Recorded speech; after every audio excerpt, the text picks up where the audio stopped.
organizaciones sindicales, trabajadores, visitantes de este foro. Muchas gracias, Carmen, por tu intervención. Les cuento que hasta este momento tenemos aproximadamente 200 participantes, 196 preguntas de Argentina. Dice a nivel mundial el 70%, para que la vayan teniendo en cuenta para sus intervenciones finales. El 70% del personal de atención médica y servicios sociales son de las personas empleadas en el sector del cuidado, que incluye el sector sanitario, representando una tercera parte de las mujeres ocupadas. El teletrabajo implementado en algunos supuestos en Argentina, sumado a la suspensión de clases en las escuelas con los niños y niñas en las casas, además del cuidado de personas dependientes o adultos mayores, ha puesto en evidencia una crisis en los cuidados, multiplicando las tareas del hogar que siguen estando mayormente y en forma desproporcionada sobre las mujeres, expuestas a su vez a situaciones de violencia doméstica que también impactan negativamente en su desarrollo laboral. ¿Cómo ven en sus respectivos países el impacto del COVID-19 con relación a las mujeres y trabajadoras, y cómo creen que se podría transversalizar la perspectiva de género en este contexto? Esa es la pregunta que formula para los panelistas la compañera Fabiana Sosa. De la exposición de la doctora Carmen Espinosa, creo que hay cuestiones muy relevantes para destacar, como por ejemplo el hecho que ella nos pone de presente al inicio de su exposición, y es que Chile era el abanderado latinoamericano para mostrar el exitoso neoliberalismo en uno de nuestros países, y cómo ese proyecto económico venía marcando la punta en las orientaciones del resto de países de la región como ejemplo, pero al mismo tiempo lo contrastaba con cifras tan aterradoras como un 80% de población en condición de pobreza o vulnerabilidad, lo que creo que necesariamente nos lleva a la reflexión de lo que antecede a una situación como la que estamos viviendo en este momento, y es un orden económico-social altamente injusto. Asimismo, hablaba de los toques de queda impuestos, algo sobre lo que quiso llamar la atención la Asociación Latinoamericana de Abogados Laboralistas, y es que en estos tiempos de pandemia estamos en una línea gris en la que fácilmente se pueden cruzar las fronteras de la protección a la violación de derechos humanos, como hemos visto en el caso chileno, y a lo que también hacía referencia la doctora Carmen, respecto de las detenciones de compañeros sindicalistas del sector público que por ejercer el derecho a la protesta social y a la actividad sindical fueron entonces privados de la libertad.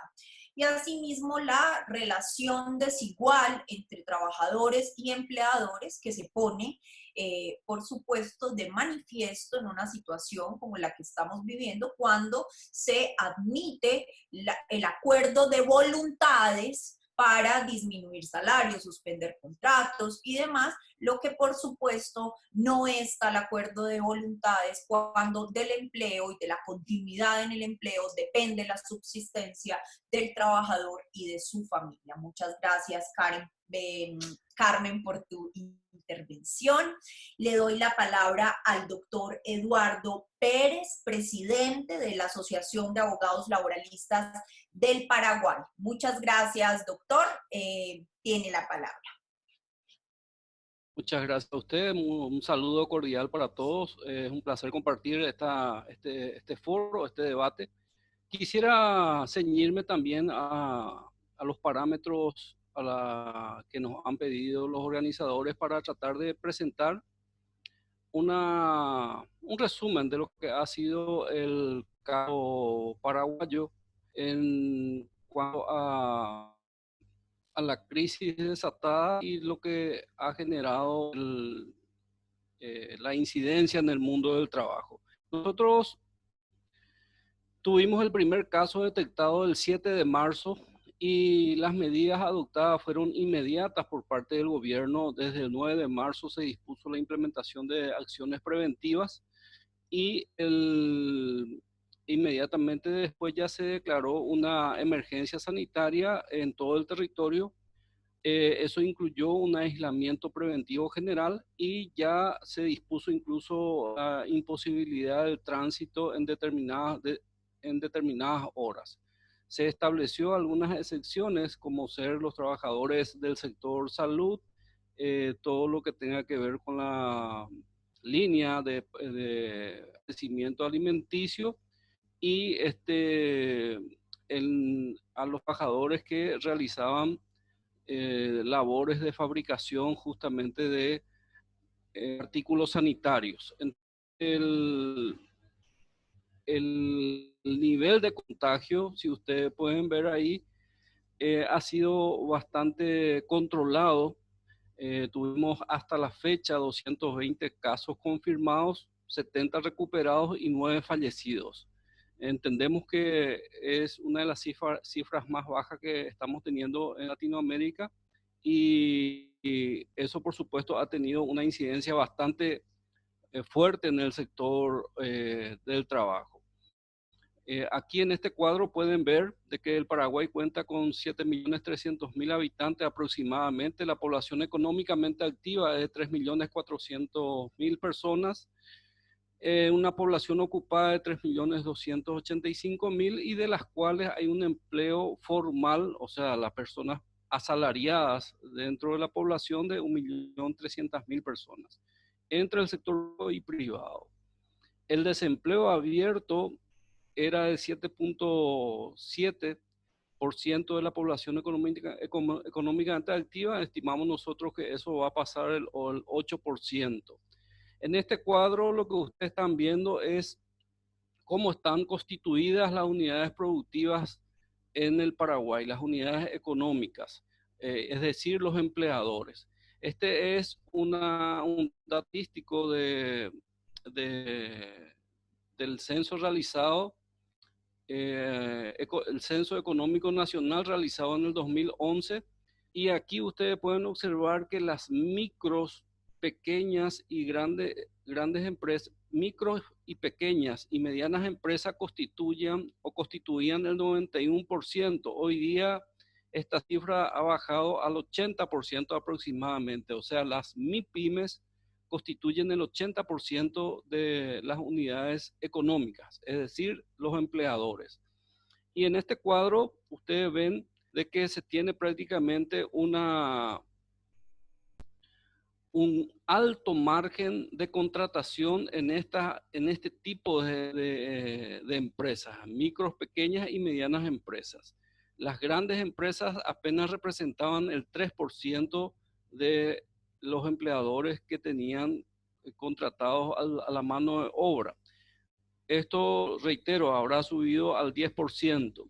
Y dentro del sector justamente de las MIPYMES, se ve nuevamente en lo que está en color rojo, lo que implica el sector del comercio, restaurantes, hoteles, etcétera. Todas estas áreas, me refiero a las MIPYMES y al sector justamente se vio la más afectada en esta situación. Bueno, medidas adoptadas con impacto laboral ha sido justamente la implementación de protocolos de actuación en caso de detección de personas con síntomas, tanto en los lugares de trabajo y fuera de ellas. Entonces, todas las personas que han sido detectadas con algún síntoma, inmediatamente ya le daba la cobertura de salud y se le apartaba del lugar donde esté, sea del su ámbito laboral o no, ¿verdad? Dentro de este protocolo de actuación también se dispuso que las embarazadas y las personas de 60 años de edad en adelante no vayan a sus empleos en aquellos casos en que estos empleos estén dentro de las excepciones.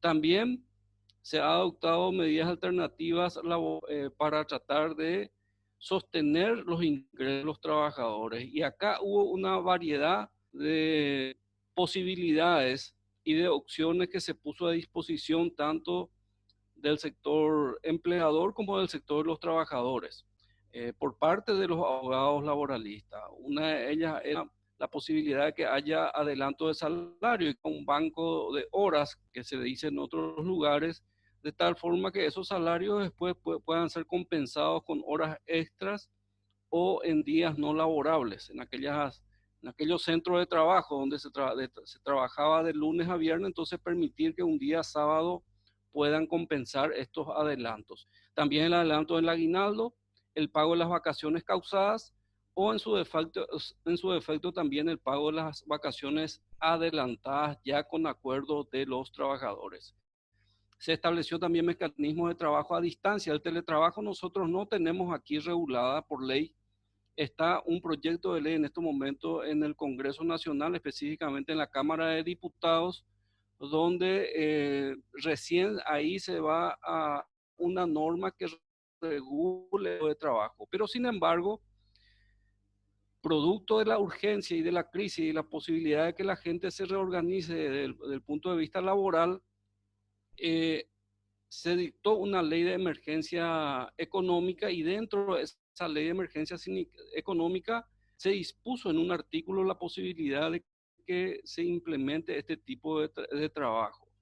Este tipo de trabajo a su vez fue reglamentada por el Ministerio de Trabajo para que se tengan ciertos parámetros en cuanto a su implementación. Acá nosotros tenemos en el Código de Trabajo la posibilidad de las suspensiones de los contratos de trabajo, específicamente en los artículos 71 y 72, y se ha invocado la causa mayor, el caso fortuito o causa mayor como eh, eh, causal de la suspensión de los contratos de trabajo. También se estableció una flexibilización en el procedimiento para la comunicación, la suspensión de los contratos de trabajo. Acá el código dice que las suspensiones se deben dar aviso a los trabajadores y al Ministerio de Trabajo. Entonces se hizo una simplificación.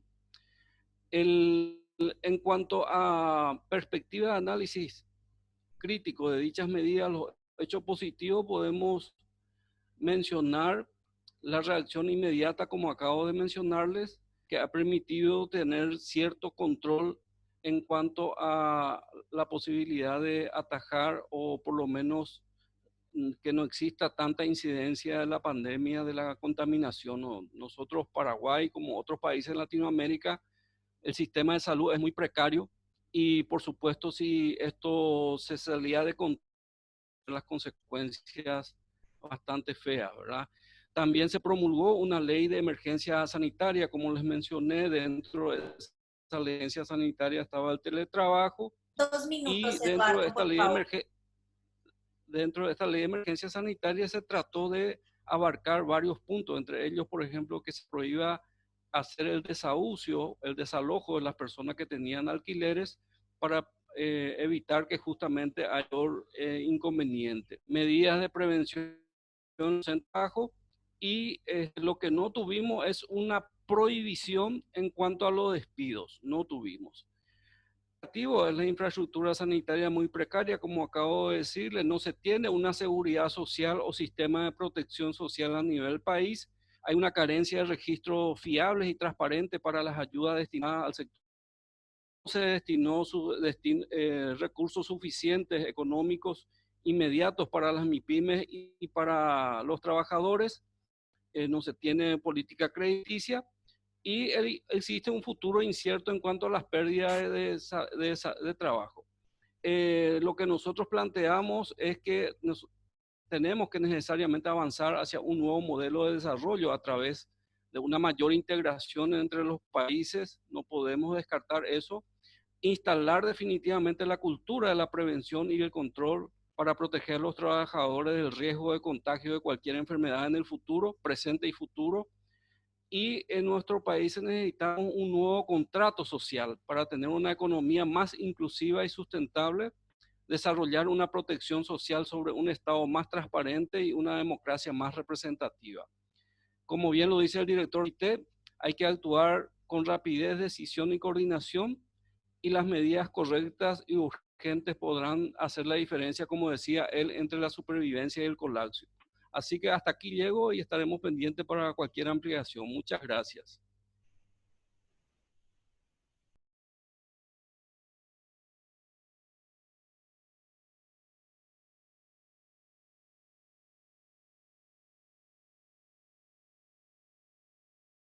Tu micrófono, Luisa. Perdón, toda la carreta quedó perdida. Bueno, muchas gracias, Eduardo, por tu exposición. Han venido preguntando a algunos compañeros si se va a tener acceso a la grabación. Les digo que sí, está siendo grabado esto. También las diapositivas de quienes han presentado diapositivas van a ponerse a disposición de ustedes a través de la página de la Asociación Latinoamericana de Abogados Laboralistas, que es alalabogados.com. Muy bien, en este momento tenemos 190 participantes. Voy a leer una pregunta que nos hace Mario, que dice: ¿creen los expositores que el capitalismo contemporáneo puede encontrar soluciones de supervivencia estructural razonables por vías del tipo de las New Deal, del bismarckismo asistencial, del Plan Marshall o de welfare state? Me refiero a la conclusión de Matías de que la salida de la emergencia puede estar más próxima a la de la crisis de 1929 a 1933. Asimismo, Guille dice: buen día, una consulta fundamental. Si bien el COVID-19 ha sido atendido por los gobiernos, pese a no tener estas personas seguro de salud, muchos de los enfermos más adelante tendrán un deterioro por la enfermedad, y esto prácticamente ya es un hecho, tomando en cuenta que muchos sectores empresariales no cumplen con su obligación de cumplimiento a la seguridad social a corto plazo, como en Bolivia. La mayoría de las empresas no cumplen con este registro y este beneficio de los trabajadores. ¿Qué pasará con estos trabajadores? ¿Tendrán en serio conflicto para trabajar con el mismo rendimiento? ¿No deberíamos empezar a tomar en cuenta la inminente necesidad de obligar a las empresas a registrarse y otorgar este beneficio? Entiendo que la ley lo dice, pero en Bolivia no se cumple. Ese es un comentario de Guille. Muy bien, respecto de la intervención de Eduardo, quisiera destacar algunas cuestiones fundamentales que creo que él nos deja puestas también para el debate. Una respecto de los índices de informalidad y de desempleo en nuestros países, que son muy grandes y que adicionalmente entran en conflicto con la posibilidad efectiva de proporcionar los auxilios que han venido decretando algunos gobiernos, en tanto que al desempleo y a la informalidad se suman un deficiente registro de los trabajadores, de las personas que trabajan, que no son solo aquellas que están vinculadas a través de un contrato laboral en los términos de las legislaciones laborales de cada uno de los países, sino también este importante sector en la informalidad y en el desempleo. Lo que considero, Eduardo y compañeros y compañeras que nos escuchan, es un llamado adicional a la necesidad de una renta básica universal que permita superar el escollo de los registros para garantizar que cualquier persona, por el simple hecho de ser ciudadana, debería tener acceso a esa renta básica universal.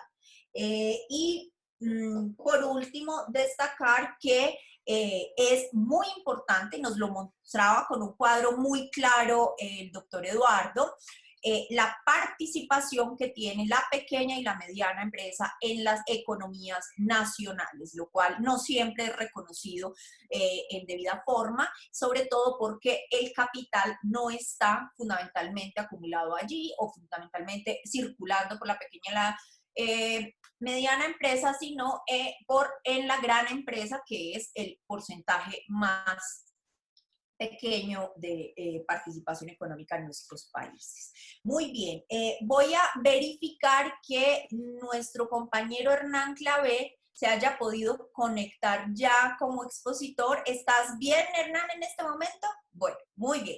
Entonces pasamos a escuchar a el presidente de la Asociación Boliviana de Abogados Laboralistas, doctor Hernán Clavel. Tienes la palabra. Muchísimas gracias, buen día.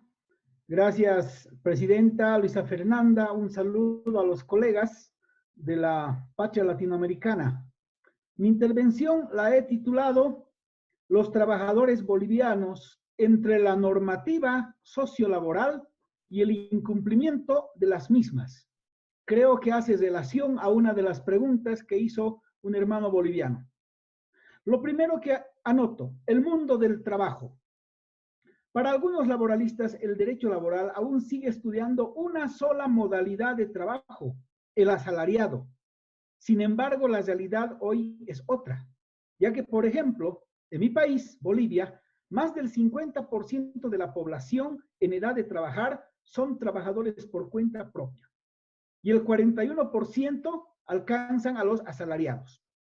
Por ello, cuando hablamos del mundo del trabajo, en mi país abordaré desde el objeto de estudio del derecho del trabajo.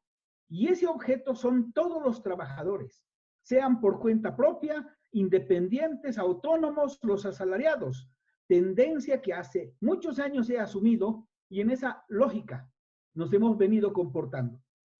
Y es hora de que muchos laboralistas apliquen el principio de no discriminación cuando hablan de los trabajadores, porque solo se dedican a unos cuantos, cuando hoy vemos que los que más sufren son los trabajadores no asalariados, y la realidad en ese sentido a muchos les ha dado una bofetada.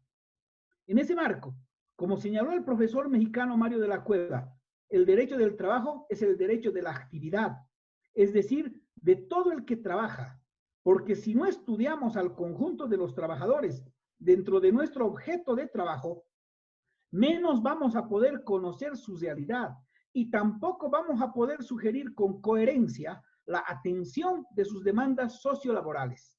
Esa primera puntualización antes de ingresar a este panorama general de las medidas adoptadas en Bolivia en el marco de esta emergencia sanitaria. De manera puntual señalo las medidas que ha adoptado el gobierno en el mundo del trabajo. Dispuso la cuarentena total desde el 21 de marzo hasta el 30 de abril, sujeto a evaluación. Es posible que se amplíe. Y en esa consecuencia se estableció que mientras dure la cuarentena, los trabajadores recibirán su salario, estando prohibido el despido de trabajadores públicos y privados, por lo que solo trabajarán los sectores que tengan que ver con la atención sanitaria. La población sale una vez por semana, un día por persona durante 5 horas, bajo sanción de arresto y multa. Se estableció el bono de familia que otorga 500 bolivianos, $71 por cada hijo en edad escolar, desde el nivel básico hasta el nivel secundario. Este bono se paga por única vez. Un bono universal, también de 500 bolivianos, para toda persona mayor de 18 años, que no esté recibiendo un salario ni renta de jubilación u otro pago. Además, se estableció el bono de la canasta familiar de 400 bolivianos, $57, que corresponde a las mujeres embarazadas que ya reciben el bono Juana Zurduy, a las personas con discapacidad y para los beneficiarios de la renta dignidad que no perciben renta de jubilación. También se ha establecido un seguro de vida de 100,000 bolivianos, $14,350 para los trabajadores, sobre todo del personal de salud que sufran consecuencias con motivo de esta emergencia en su estado de salud, sobre todo en caso de muerte. Para apoyar al trabajador y a su familia, el gobierno dispuso que reduce la tarifa del consumo de energía eléctrica entre el 100%, 50 y 40%. Libera el pago por servicio de agua potable y gas domiciliario. Se emitió también el Decreto Supremo 4218 del teletrabajo, hace unos días, para las relaciones laborales del sector público y privado, pero se ha establecido una reglamentación por parte del Ministerio para que se pueda implementar. Aún esperamos la reglamentación. Para los empleadores, se han establecido los decretos 4198, 4216 se ha diferido el pago del impuesto a la utilidad de las empresas y se ha establecido créditos blandos para que las empresas puedan pagar el salario a los trabajadores. Asimismo, también se considera un riesgo laboral el tema del COVID-19. Ese es el desarrollo normativo en materia laboral como consecuencia de la emergencia sanitaria. Pero ahora vayamos a hacer el análisis crítico de estas medidas. En Bolivia tenemos un problema con relación al cumplimiento de las normas. Hay una distancia gigante entre lo que dice la norma frente a lo que ocurre en el terreno de los hechos. Por lo que el incumplimiento de las normas en el ámbito sociolaboral es evidente y no es solo desde ahora. Ya en un anterior foro expuse cuáles serían las causas más relevantes de este incumplimiento y las paso a puntualizar. No se cumple por desconocimiento de la norma, no solo por parte de empleadores, sobre todo de trabajadores e incluso de los funcionarios públicos que no saben aplicar las normas. Hay una evidente falta de mecanismos de control administrativo para que se vele el cumplimiento de la norma laboral, sumada a la burocracia y la ausencia de mecanismos para facilitar el cumplimiento de la norma laboral. Hay una cultura de incumplimiento. Ese es un virus boliviano que nos ataca y no nos hemos sanado del mismo. Pero también debemos puntualizar que no se cumple en algunos casos por las posibilidades económicas de los micro y pequeños empresarios, a quienes no les alcanza para atender los llamados costos laborales y de cuya situación quienes se aprovechan para justificar el incumplimiento son los grandes empresarios. En consecuencia, tenemos normas, eso es lo positivo, pero en buena parte no las cumplimos, eso es lo negativo, y esto tiende a agravarse más por esa patología provocada por el virus del incumplimiento que deberíamos salvar con acciones y medidas precisas. Pero no solo es este tema del por qué hoy nos debatimos entre la normativa y el incumplimiento de las mismas. Tenemos otros problemas que las paso a puntualizar. El gobierno aplica las medidas con extrema autosuficiencia. Cree que se basta y sobra para encarar la pandemia. Por ello, a menudo este gobierno incumple incluso las normas legales para actuar en esa situación. Un solo ejemplo. Todos los decretos que ha emitido el gobierno no hacen referencia al Código de Salud del año 78, menos a la Ley 602 de riesgos, de gestión de riesgos del 2014, que norman el procedimiento para tratar esta emergencia. Cabe preguntarse, ¿el órgano ejecutivo desconoce las normas o actúa deliberadamente? Por ello también afirmamos que se está actuando política partidariamente, porque antes de la pandemia estábamos en puertas de una elección nacional y hoy afrontamos esta emergencia sanitaria en medio de campañas políticas, encubiertas y descaradas, de uno y de otro lado, lo que hace peligrar que salgamos exitosos de este terrible mal. Hay soberbia, hay autosuficiencia gubernamental y boicot también de algunos sectores del ex gobierno. Y eso se pone de manifiesto el ámbito electoral. No se priorizan los gastos. Ese es otro problema. El municipio de La Paz ha destinado $1,5 millones para contratar un hotel de 5 estrellas para albergar a pacientes asintomáticos del COVID-19. Y por otro lado, vemos a diario que faltan reactivos para hacer las pruebas y el material de bioseguridad en los centros de salud. Es decir, tenemos para el queso, pero no tenemos para el pan. Por ello, algunos pacientes fueron detectados con el COVID-19 cuando ya fallecieron. Se está autorizando préstamos millonarios, como la CAF, 50 millones, del FMI, 327 millones, pero no se quiere afectar las partidas presupuestarias, por ejemplo, de lo que se destinará a los partidos políticos como apoyo a su campaña proselitista, o los gastos... Minutos, Hernán. Gracias, como los destinados a los viajes. En materia laboral, las organizaciones empresariales se han dedicado a dar cursos de cómo despedir a los trabajadores y cómo disminuir sus derechos laborales. Este gobierno ha dispuesto que no se debe despedir a los trabajadores del sector público y privado, pero inmediatamente ha aclarado que en el sector público solo para los que están en la Ley General del Trabajo y por lo tanto está procediendo al despido. En el sector privado, líricamente se ha garantizado el pago de salarios, pero eso no ocurre en los hechos. Se está despidiendo, se está obligando a firmar convenios colectivos para disminución de salarios y de derechos laborales, y también los servidores públicos están siendo despedidos. Entonces, para ir concluyendo, la dirigencia sindical ha desviado su accionar al proselitismo y al apoyo político. Y por eso es que hoy es intrascendente en este problema. Nos hemos dado cuenta hoy que una cancha no es un hospital como pregonaba el gobierno del MAS, que la mayoría de los bolivianos no hemos salido de la pobreza porque viven del día a día. Y son los más golpeados los trabajadores por cuenta propia, que en 14 años no se ha invertido casi nada en salud. Y finalmente se quiere afectar a las AFPs sacándole el dinero de la jubilación para poner al mercado y salvar a los empresarios. ¿Cuál es la propuesta? Encarar la defensa de los derechos por mejores condiciones de vida y de trabajo de todos los trabajadores, los de cuenta propia y los de cuenta ajena, del sector público y privado. Apoyar la reconstrucción del movimiento sindical para que defienda a los trabajadores. Promover el diálogo social, no solo de acuerdo sindicato-empresa, sino mucho más allá. Establecer un verdadero pacto social. La seguridad social debe dejar de ser la tesis laboral, debe ser tesis nacional para que llegue a todos sin distinción. Y se debe promover el apoyo a las microempresas, a las grandes empresas, con innovaciones tecnológicas, abriendo la matriz productiva, y el mercado debe ser de consumo nacional.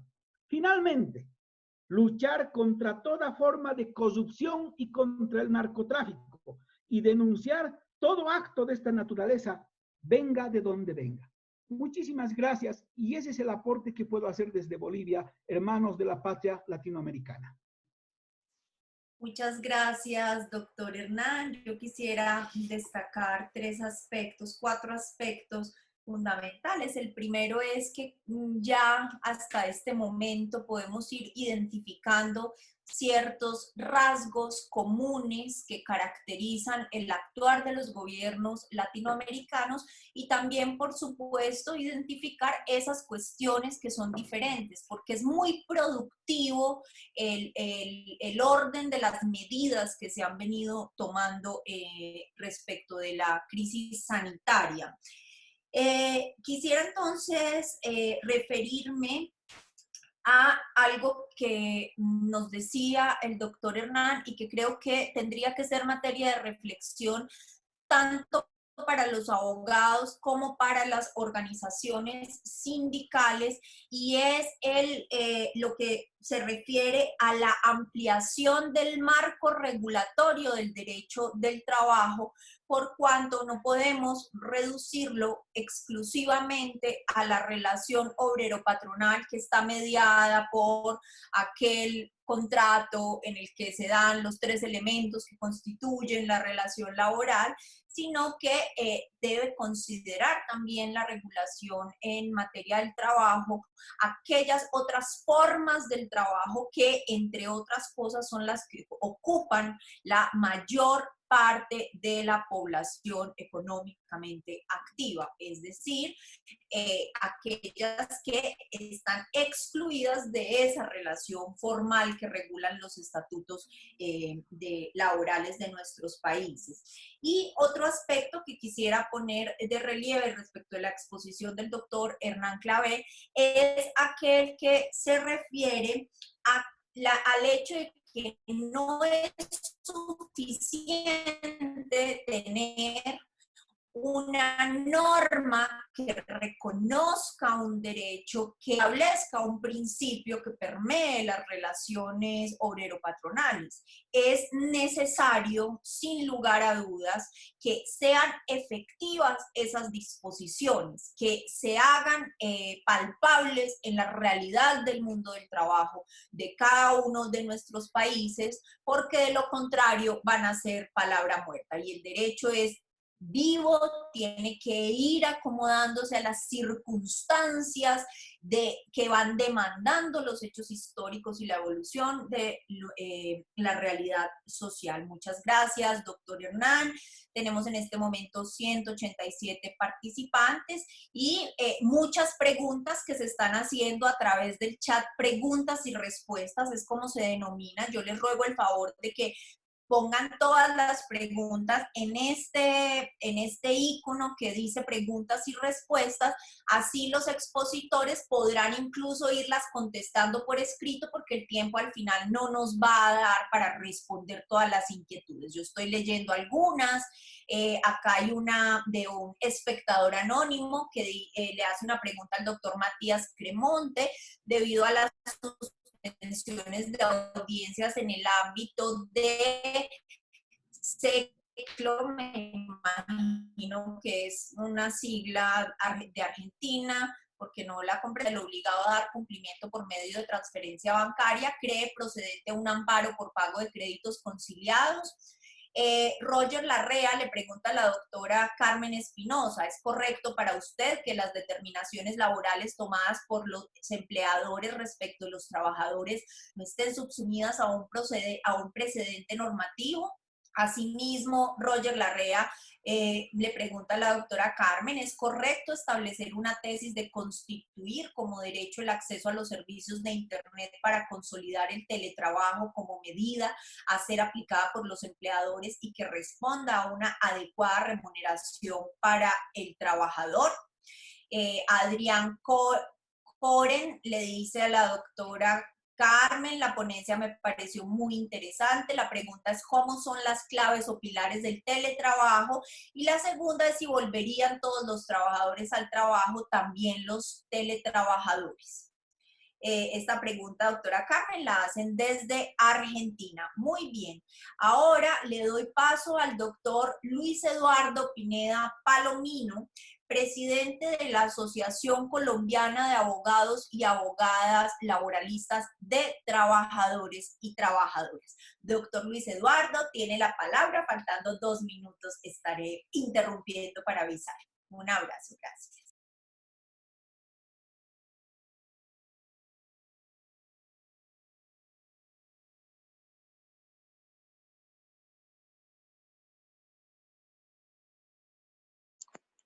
Ahora sí, buenos días, ¿se escucha? Ahora el que no escucho soy yo. Ya te escuchamos perfecto. Listo, muy bien.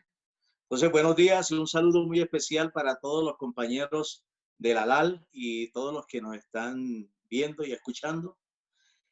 Bueno, en este foro, en los 10 minutos que nos dan, yo quiero manifestar que la situación del mundo del trabajo en este tiempo de crisis, obviamente es grave, gravísimo. Si antes de la pandemia era grave, obviamente se podrán imaginar lo que podrá ser ahora. Antes de la pandemia podemos recordar que este país y todos los países de Latinoamérica y casi de los demás continentes estaban sometidos a los tratados de libre comercio y aquí particularmente en Colombia a los acuerdos o tratados regionales en ese sentido, que invirtieron la máxima para la protección al trabajo. Los tratados de libre comercio lo que hicieron fue promover el empleo en el exterior y eliminar el empleo en el país respectivo. Así entonces, ¿qué hacíamos nosotros en estos países? Pues obviamente traer todos los productos del exterior solamente nos volvimos consumidores y acabamos la industria nacional.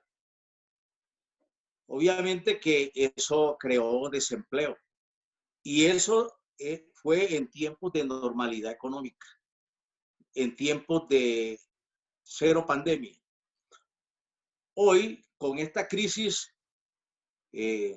humanitaria y de salubridad, obviamente que ha dado como resultado que se ha paralizado toda la actividad económica, social, deportiva, cultural, y obviamente los empleos han tenido también un receso y una parálisis en la recepción de salarios por parte de los trabajadores. Yo quiero tocar, digamos, 4 temas en pocos minutos que se derivan de esa situación de parálisis. Es el papel del gobierno, el papel de los trabajadores, la situación de la liquidación de las empresas que se vienen presentando y como consecuencia el desempleo, y para terminar con un juicio al capitalismo. Lo primero es que en cuanto al papel del gobierno nacional, cuando se presentó el primer brote del coronavirus en la China, Colombia no tomó las medidas inmediatas de protección. Aquí había cero infección, cero contagio. Sin embargo, el gobierno nacional se abstuvo de cerrar las fronteras y los aeropuertos y obviamente ingresó al país esa infección. Hasta ayer, anteayer, en caricaturas se estaba criticando al gobierno nacional, al presidente de la República, porque él se estaba negando a reconocer que el virus había entrado por los aeropuertos. Entonces se le estaba criticando y diciendo que de pronto el virus vino fue por la cigüeña. Así entonces que el gobierno no tomó las medidas de manera oportuna. Solamente hasta el 21 de marzo, dictó un decreto y en un estado de emergencia se adoptó en el país para cerrar toda la actividad productiva y el confinamiento social obligatorio hasta el 3 de abril y luego se ha hasta el 26 de abril y se ha prolongado hasta el 11 de mayo. El gobierno ha dictado una cantidad de decretos, pero de los decretos que tocan al mundo del trabajo como tal, yo quiero referirme, digamos brevemente, a la expedición del fortalecimiento de la banca como tal y a la desfinanciación de un ente acá en Colombia que se llama Colpensiones, que es la que le asegura las pensiones a los trabajadores, y esa entidad es del orden nacional, es del sector público. Aquí obviamente existen las dos clases de sistema pensional, el público y el privado. El régimen de ahorro individual es una cuenta de ahorro, un fondo privado, y el régimen público, que es el de Colpensiones.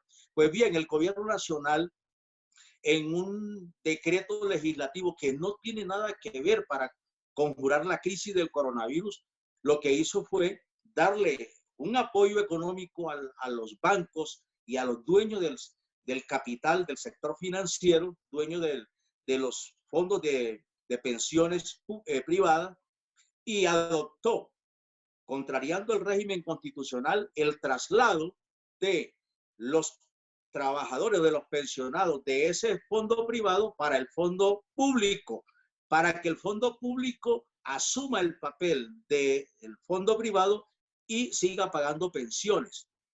Es decir, le da un alivio, le dio por ese lado una gran favorecimiento a los banqueros, al sector financiero, en perjuicio del sector público y de la entidad de pensiones públicas. Así entonces que esa medida no tiene nada que ver con la crisis. El gobierno entonces, además de eso, pues obviamente le dio 14.8 billones de pesos también al sector financiero y le dio la espalda a los trabajadores y en realidad a la empresa privada como tal. Respecto a esta situación, hay que tener algo, me parece, digamos, ingenuamente lo digo yo, el gobierno ha debido adoptar en esta crisis el pasarle a los trabajadores de todas las empresas públicas y privadas un apoyo económico en el equivalente a su salario y no darle el dinero a los bancos directamente. Porque al adoptar la parálisis que hizo, obviamente no va a haber producción. Y el temor de la empresa privada es que ante esa falta de producción deben seguir pagando salarios.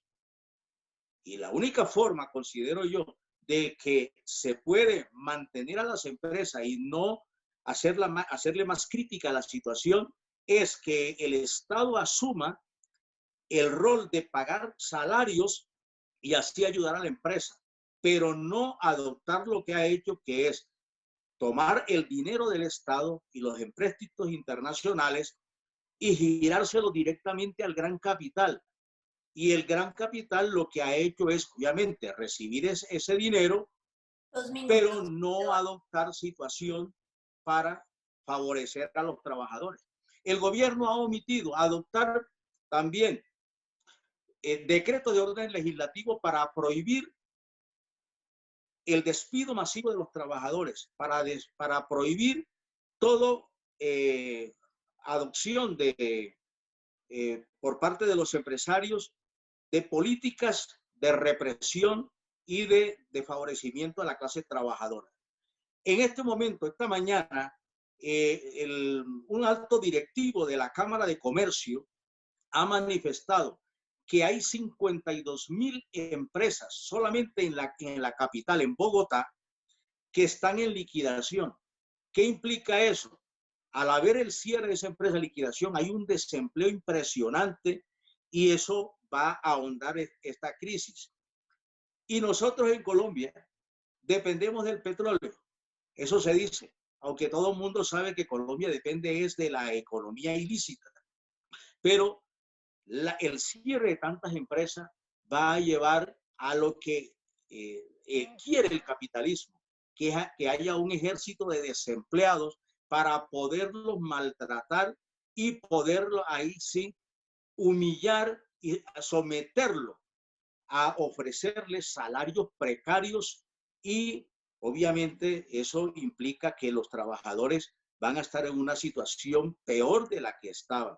Y por último, me regala un minuto, es el juicio al capitalismo que yo quiero manifestar.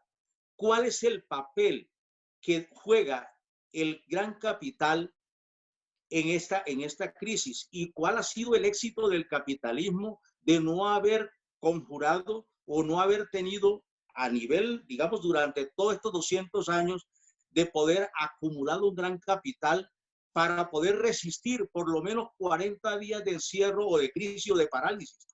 ¿Dónde está el éxito del capitalismo si con solo 40 días le ha tenido que pedir apoyo a los gobiernos? ¿Dónde está lo que decía el señor Fukuyama con el fin de la historia, de que ya no era necesario que los estados pudieran tener o ser patronos, ser empresarios como tales, y que el capital debía entonces mantener solamente tres aspectos de la economía o digamos del manejo global de la situación, que el Estado debía mantener solamente un ejército, un sistema de impuestos y el sistema de justicia, el resto de dárselo al capital privado. Entonces, ¿cuál ha sido el éxito de ese capital privado o del capitalismo como tal, que ante solamente 40 días de parálisis ha demostrado que necesita del Estado para poder mantenerse? Obviamente, por último, el presidente de Colombia hasta ahora dijo que era presidente porque nadie sabía quién era. y manifestó ayer para decirle a todo mundo que él sí era el presidente y pedirle a Trump que nos ayude cuando Trump lo que ha dicho es que para conjurar la crisis todo el mundo tiene que inyectarse un desinfectante. Ese es el presidente que tenemos en Colombia. Gracias. Muchas gracias, Luis Eduardo, doctor Luis Eduardo Pineda, presidente de Asolaborales. Quisiera destacar el hecho de que el doctor Pineda nos habla de una crisis previa a esta situación por la que estamos atravesando, que se va a ver si no actuamos de una manera organizada, si no sabemos transformar lo difícil de este momento en una oportunidad para hacer del mundo un lugar mejor.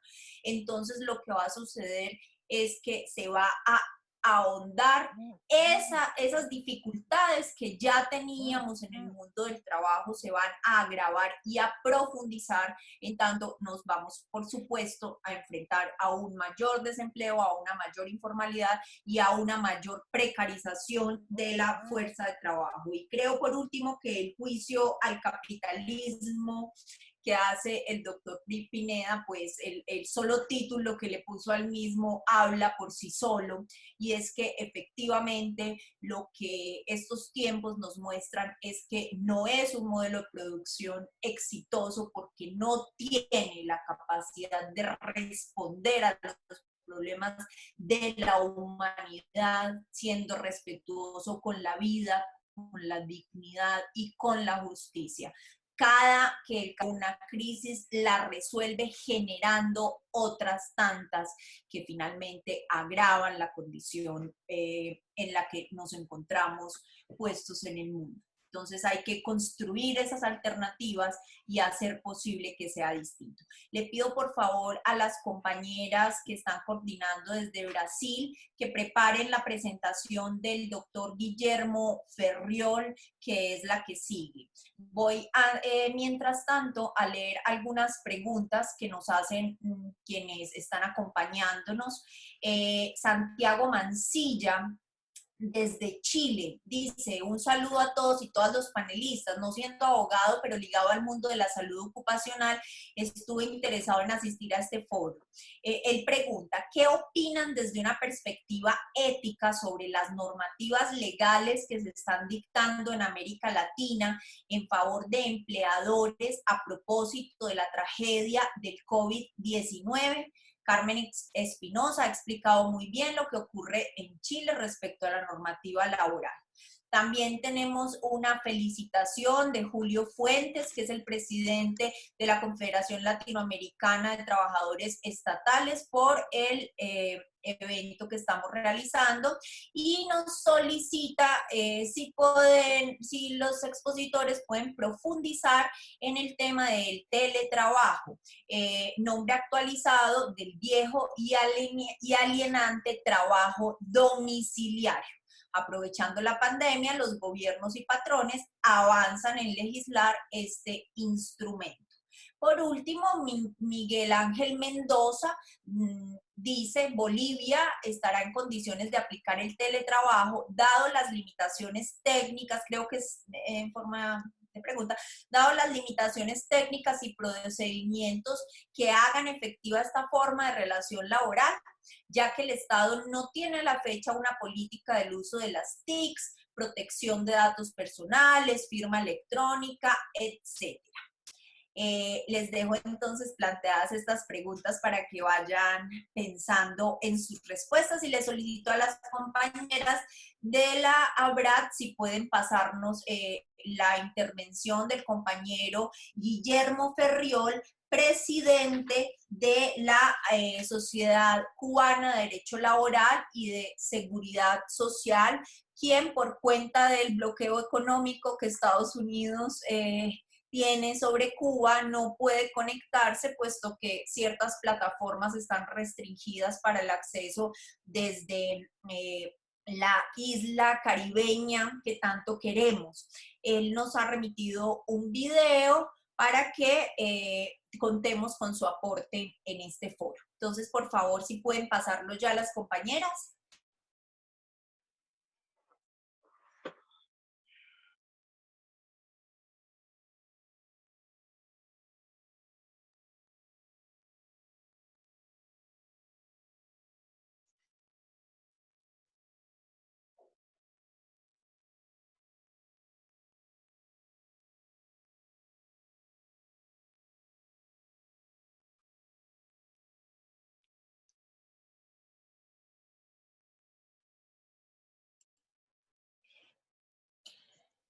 Bueno, parece que hay como algún problema con el video de Guillermo. Entonces voy a darle la palabra a la siguiente persona mientras resolvemos Buenos días a allá. todos y a todas. Agradezco la participación en este foro en mi condición de presidente de la Sociedad Cubana de Derecho Laboral y secretario general de la Asociación Latinoamericana de Abogados Laboralistas. Aplaudo la iniciativa de la presidenta de hacer este foro, que no debe solo quedarse para valorar sobre la crisis, sino también para el futuro, porque sería un punto importante de intercambio. Quiero decir que en Cuba, para situar en el escenario, hay cambios importantes antes de la pandemia. Ya la economía cubana antes de la pandemia, el 30% estaba en el sector privado y un 70% en el sector estatal. Para unos y para otros, producto de la pandemia, ha habido medidas de protección en general que reflejan primero la participación del Estado y los actores sociales y sociolaborales en la implementación de esas medidas y sobre todo en el interés de proteger desde el punto de vista laboral y salarial a trabajadores y trabajadoras. Una de las primeras medidas que se hizo fue valorar la necesidad de potenciar aún más el trabajo a distancia en el país, porque no estaba muy desarrollado. Sin embargo, eso ha permitido que una importante cantidad de trabajadores no estén físicamente en sus puestos de trabajo, pero sí cumpliendo sus funciones tan importantes. Y eso también ha permitido limitar un tanto la propagación del coronavirus en el país. Otra medida importante ha sido la necesidad de valorar y de proteger a aquellos trabajadores que están en edad avanzada, considerando que muchos de ellos son, digamos, del sector, digamos, vulnerable. A este conjunto de trabajadores se le ha aplicado por un precepto ya existente en nuestra legislación, previendo este tipo de fenómenos, y es que se le considera interrupto si es posible reubicarlo en otro puesto de trabajo que no tenga contacto importante con la población, o generalmente, en casi la mayoría, van a su casa con el pago del 100% de su salario el primer mes y el 60% durante el segundo, a partir del segundo mes hasta que dure la contingencia. Esto mismo se ha aplicado a otros conjuntos importantes de trabajadores y trabajadoras. En el hecho mismo de que, por ejemplo, hoy está suspendido todo el transporte público y eso ha hecho que haya existido paralización de labores. Solo están laborando aquellos trabajadores de importante necesidad para el país, en la alimentación, en la salud, y para este conjunto de trabajadores se mantienen sus salarios normales, pero con mayores medidas de protección y con, digamos, transportaciones especiales. Yo no hablaré mucho porque también el bloqueo interpone en procesos tecnológicos y no tenemos posibilidad de estar permanentemente junto con ustedes. Incluso he grabado este video para que lo suban otros amigos a la plataforma de intercambio. No obstante, estaré pendiente a los intercambios que se realizan. Importante ha sido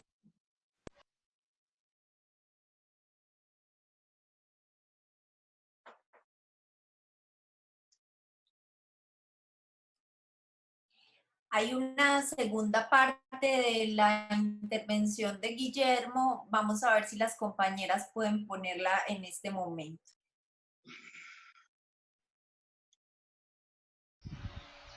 Bueno, en el caso de los trabajadores autónomos o por cuenta propia, aquellos que mantienen su labor no tienen dificultad alguna, pero aquellos que se les ha disminuido la actividad también tienen un respaldo desde el punto de vista económico. En el sentido siguiente, si son trabajadores que están subordinados a un trabajador por cuenta propia, existe en Cuba esa modalidad, por razones que no es el momento de explicar, el empleador debe garantizarle su salario que no debe ser inferior al salario mínimo del país durante dure la permanencia. También a los dueños de negocios privados que han paralizado sus labores se le han extendido una cantidad importante de beneficios, como que no pagarán parte de los impuestos que deben generar por eso su labor, no están trabajando, que tampoco paguen posibilidad de pagar el impuesto o la declaración de utilidades del año anterior y una serie de beneficios que tienen que ver con la necesidad de no movilizar mucho al país, sino que estén las personas en aislamiento social. Lo importante de estas actividades y de estas medidas es que ha habido participación no solo de los actores o sujetos laborales, sino también una importante intervención del Estado que ha dispuesto estas normas con normas superiores, de modo tal en que todos la cumplamos de un modo u otro, para que no haya desprotección laboral ni salarial. También ha sido importante que aquellos trabajadores que por necesidades se han visto obligados a quedar en su casa